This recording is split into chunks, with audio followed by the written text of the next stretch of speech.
Une réunion extraordinaire du Conseil national de sécurité s'est tenue ce mardi 12 juillet 2022 au palais de la présidence de la République sous la présidence de son Excellence M. Alassane Ouattara, président de la République.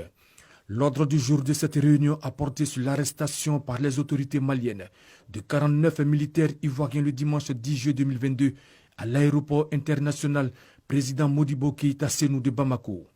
Le chef d'état-major général des armées a fait une présentation sur les circonstances de la présence de 49 militaires ivoiriens sur le sol malien et de leur arrestation par les autorités maliennes.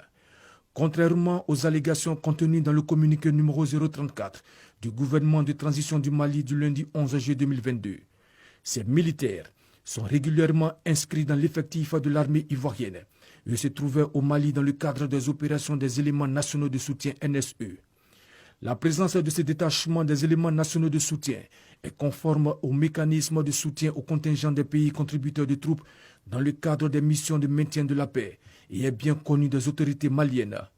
En effet, en vertu d'une convention signée en juillet 2019 entre la Côte d'Ivoire et l'Organisation des Nations Unies et conformément à un contrat de sécurisation et de soutien logistique signé avec la société Sahel Aviation Service SAS, des militaires ivoiriens sont présents à l'aéroport de Bamako. Depuis cette date, 7 contingents se sont relayés périodiquement sur ce site sans aucune difficulté.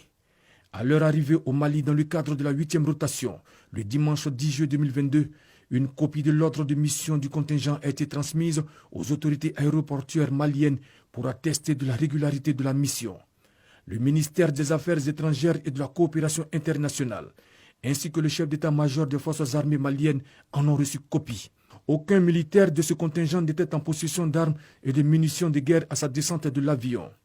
Les armes du contingent, comme autorisées par les Nations Unies pour la protection personnelle et les cas d'autodéfense et selon les procédures en la matière, se trouvaient dans un second avion. Au regard de ce qui précède, le Conseil national de sécurité demande aux autorités maliennes de libérer sans délai les militaires ivoiriens injustement arrêtés. Le Conseil national de sécurité tient à rappeler que la Côte d'Ivoire, qui a toujours œuvré au sein des instances sous-régionales, régionales et internationales pour la paix, la stabilité et le respect de l'état de droit, ne peut s'inscrire dans une logique de déstabilisation d'un pays tiers. Le Conseil national de sécurité informe l'opinion nationale et internationale que les autorités ivoiriennes continueront d'œuvrer pour le maintien du climat de paix et de fraternité qui a toujours prévalu entre la Côte d'Ivoire et le Mali.